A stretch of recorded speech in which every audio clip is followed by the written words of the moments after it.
શું તમારી સાથે ક્યારે એવું બન્યું છે કે તમે કોઈ મહત્વની મીટિંગમાં હોવ અથવા રાત્રે નિરાંતે સૂવાની કોશિશ કરતા હોવ અને અચાનક આખા શરીરે એવી અસહ્ય ખંજવાળ ઉપડે કે તમારું બધું જ ધ્યાન ત્યાં જ જતું રહે? તમે ક્રીમ લગાવીને થાકી ગયા છો, પણ આ ખંજવાળ અટકવાનું નામ નથી લેતી? સાવધાન, આ કોઈ સામાન્ય ચામડીની એલર્જી નથી. આ તમારા લોહીમાં છુપાયેલા ડાયાબિટીસની ચેતવણી છે. નમસ્કાર મિત્રો, દીપ્તેશ રાવલ સર પ્રેરિત હેલ્થ કેમ્પસના હરાવો ડાયાબિટીસને મિશનમાં આજે આપણે જાણીશું કે આ ખંજવાળ પાછળ અસલી ખેલ શું છે અને એનો કાયમી ઇલાજ શું છે. વિડિયો પૂરો જોજો, કારણ કે અધૂરી માહિતી નુકસાન કરી શકે છે. ડાયાબિટીસ એક એવી બીમારી છે જેને ઘણીવાર સાયલેન્ટ કિલર કહેવામાં આવે છે. તે માત્ર લોહીમાં શુગરનું પ્રમાણ જ નથી વધારતી, પણ માથાના વાળથી લઈને પગના નખ સુધી શરીરના દરેક ભાગને પ્રભાવિત કરી શકે છે. ડાયાબિટીસના દર્દીઓમાં એક બહુ જ સામાન્ય પણ પરેશાન કરનારી સમસ્યા જોવા મળે છે: શરીર પર સતત આવતી ખંજવાળ. ઘણા લોકો તેને સામાન્ય ત્વચાની એલર્જી સમજીને અવગણે છે, પણ વાસ્તવમાં તેની પાછળ ડાયાબિટીસના ચોક્કસ કારણો જવાબદાર હોય છે. ચાલો આજે આ આર્ટિકલમાં સમજીએ કે ડાયાબિટીસમાં ખંજવાળ કેમ આવે છે અને તેનાથી બચવા માટે કયા ઘરેલું અને તબીબી ઉપાયો અજમાવી શકાય. ચાલો જોઈએ ડાયાબિટીસમાં ખંજવાળ આવવાના મુખ્ય કારણો. જ્યારે લોહીમાં ગ્લુકોઝ એટલે કે શુગરનું પ્રમાણ વધે છે, ત્યારે શરીરની સિસ્ટમને ખોરવી નાખે છે. ત્વચા પર ખંજવાળ આવવા પાછળ નીચેના 4 મુખ્ય કારણો હોઈ શકે છે. પહેલું કારણ છે ડ્રાય સ્કિન એટલે કે સૂકી ત્વચા. જ્યારે બ્લડ શુગર લેવલ વધી જાય છે, ત્યારે શરીર વધારાની શુગરને પેશાબ વાટે બહાર કાઢવાનો પ્રયત્ન કરે છે. આ પ્રક્રિયામાં શરીરમાંથી પાણી ઓછું થઈ જાય છે, ડિહાઇડ્રેશન થાય છે, જેના કારણે ત્વચા સુકાઈ જાય છે અને તેમાં ખંજવાળ આવવા લાગે છે. બીજું કારણ છે નબળું બ્લડ સર્ક્યુલેશન એટલે કે લોહીનું ઓછું પરિભ્રમણ. હાઈ બ્લડ શુગરના કારણે સમય જતાં રક્તવાહિનીઓ સાંકડી અને કડક થઈ જાય છે. ખાસ કરીને પગના નીચેના ભાગમાં લોહીનું પરિભ્રમણ બરાબર થતું નથી. આ નબળા પરિભ્રમણના કારણે ત્વચામાં પોષણ નથી મળતું અને ખંજવાળ તેમજ ડ્રાયનેસ વધે છે. ત્રીજું કારણ છે ફંગલ અને યીસ્ટ ઇન્ફેક્શન. ડાયાબિટીસના દર્દીઓના પરસેવા અને લાળમાં શુગરનું પ્રમાણ વધુ હોય છે. આ શુગર ફંગસ અને બેક્ટેરિયા માટે મનપસંદ ખોરાક જેવું કામ કરે છે.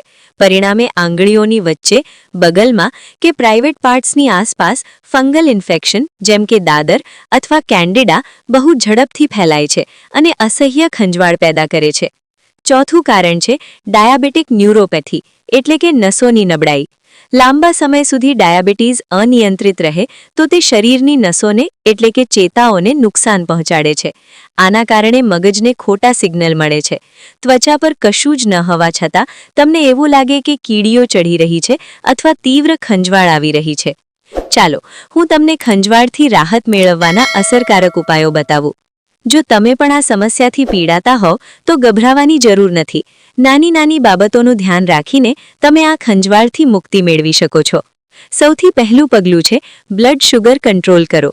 જ્યાં સુધી મૂળ સમસ્યા એટલે કે હાઈ શુગર કાબૂમાં નહીં આવે, ત્યાં સુધી કોઈ ક્રીમ કાયમી અસર નહીં કરે.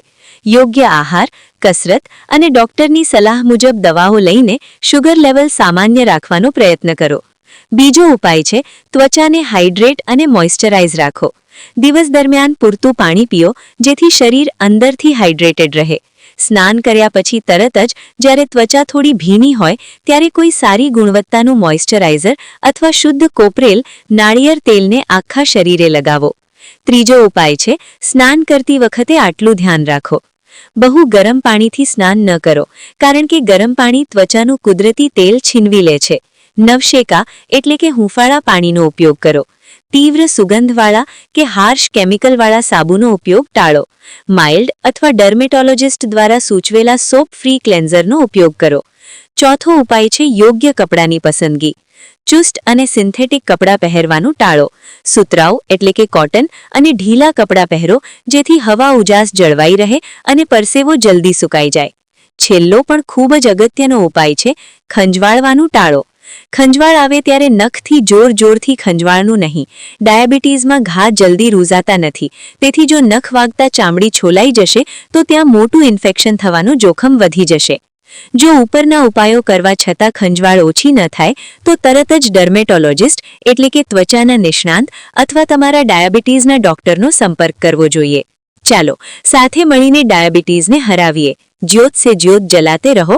ડાયાબિટીસનો અંધકાર દૂર થઈ સ્વાસ્થ્યના દીવડાથી ભારતને પ્રકાશિત કરો.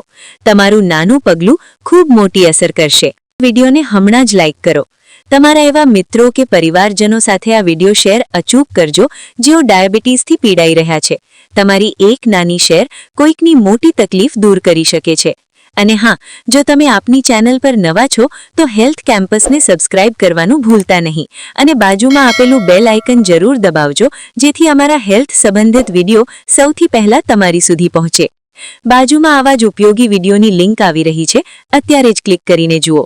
તમને ડાયાબિટીસને લગતી બીજી કઈ સમસ્યાઓ નડી રહી છે? નીચે કોમેન્ટ બોક્સમાં જરૂર જણાવો. હું તમારા સવાલોના જવાબ આપવાનો પૂરો પ્રયત્ન કરીશ. સ્વસ્થ રહો, સજાગ રહો. ચાલો સાથે મળીને ડાયાબિટીસને હરાવીએ.